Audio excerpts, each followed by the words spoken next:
It's about to get real now. You are on the precipice. This is the moment where it all starts to change.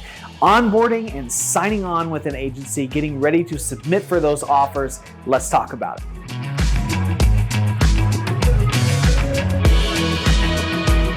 This video is packed full of information, so you actually might want to have a notebook and something to write with ready for all of the stuff that I'm going to throw at you. Hi, I'm John. I've been in the travel nurse game for about 6 years now. I loved it so much. My family came with me. We've been all over the United States. It has been an amazing journey. I've been looking forward to putting this video out for a while because it really is the point at which things start to get real. At least that was my experience. We're talking today about onboarding or compliance with a new agency. Up to this point, we've talked about things like the travel nurse trifecta, how to find a good agency, how to find a good recruiter, and hopefully now you have. When you have finally picked that agency that you want to work with, this is the sign-on process. It is the commitment of working with that agency. Expect to sign some documents and stuff that talk about that commitment and what to expect. Additionally, you're going to be sending them different types of documents that they'll need. So things like IDs, nursing verifications, and licenses. This shouldn't feel too different for you because you've probably already done something similar to this with the hospital that you've worked at previously.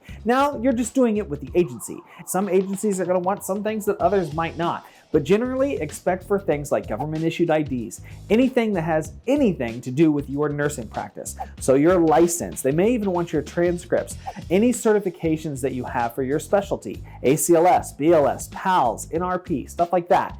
Any specialty certifications you have in addition to that. Maybe you have a CCRN, maybe you have a BEN, maybe you have a PCCN, all those different things that go with working your specific job. They're also going to want your resume and references for you too. Also expect vaccination copies and titers. And yes, likely still, they're going to want COVID vaccinations. I know that the government mandate is lifted, but I would still expect that from most agencies. Don't let it be a surprise.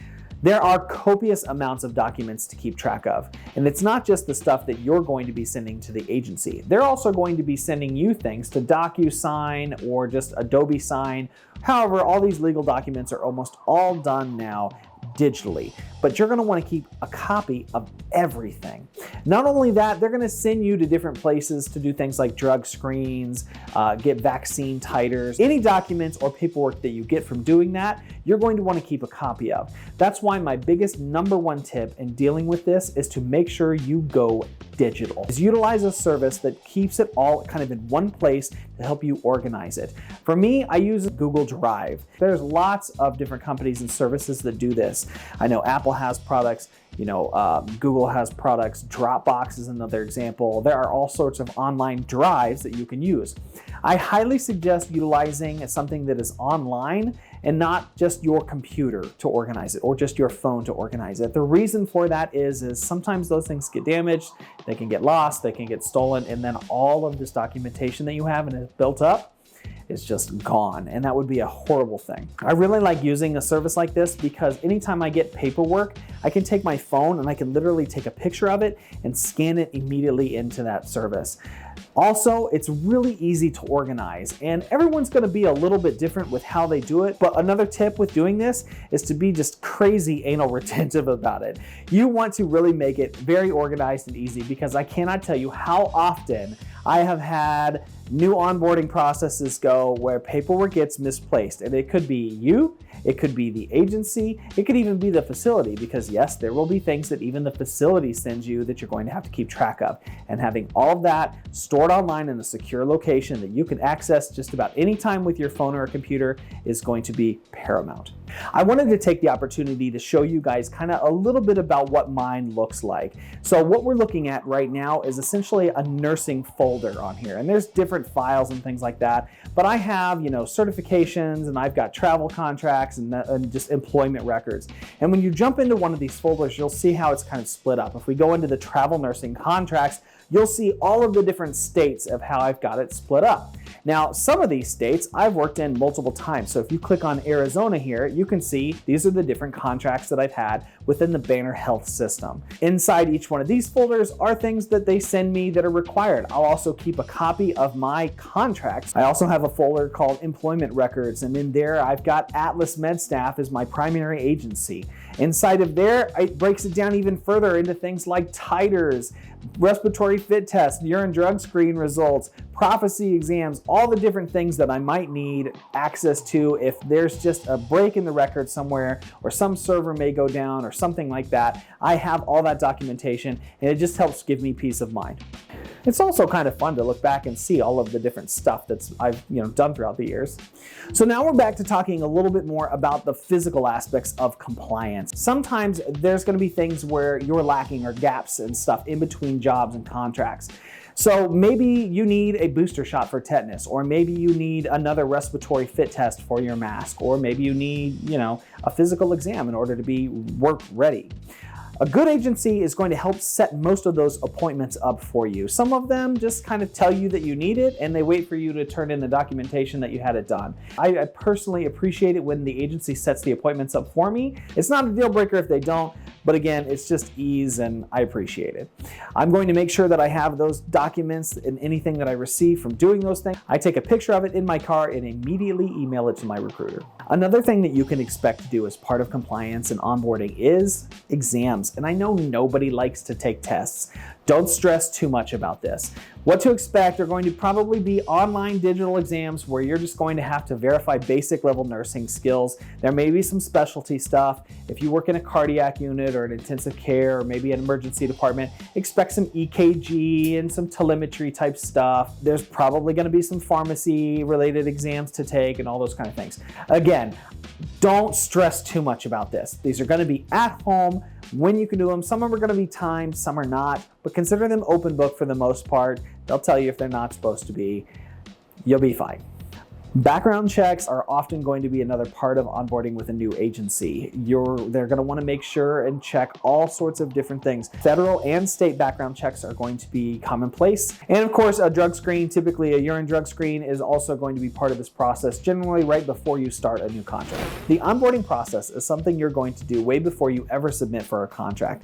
And it is something that you'll have to do for each new agency that you work with. Now let's talk about actually submitting for contracts. Did you watch the trifecta video?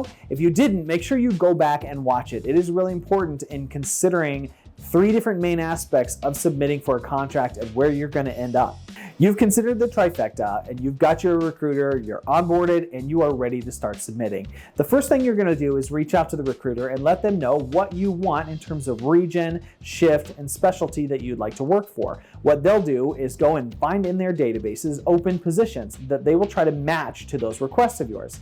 Once they find something that might fit your description as best they can, they will send you pay packages, which basically are little descriptions of the facility, what they're looking for in terms of shift, and what the weekly pay package is broken down into stipends and hourly taxable wages and non-taxable wages. Typically in a pay package, this is usually going to show you what you're going to make per week. Sometimes it will have gross, sometimes it will be net. Make sure you check with your recruiter so you know what you're looking at. It's often hard for new travelers to get this first contract nailed down, mainly because managers can see that you don't have a whole lot of travel nurse experience, and so oftentimes they get passed up.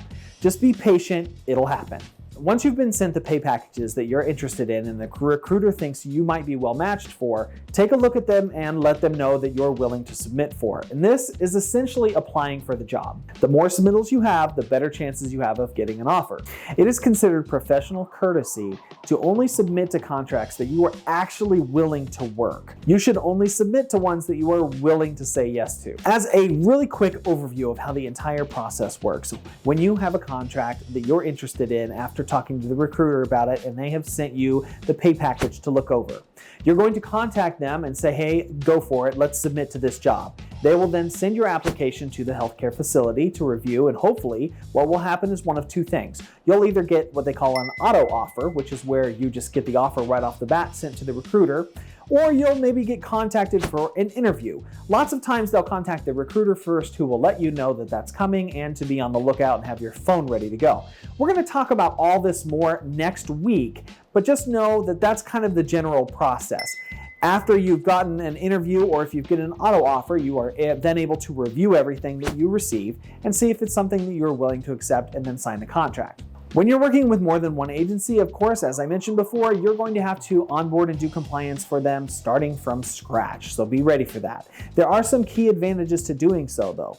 Working with multiple agencies gives you a broader net of contracts to choose from, because if you remember a few videos ago, we talked about how certain agencies will have certain contracts than others. So working with more than one gives you a wider choice of contract. Right.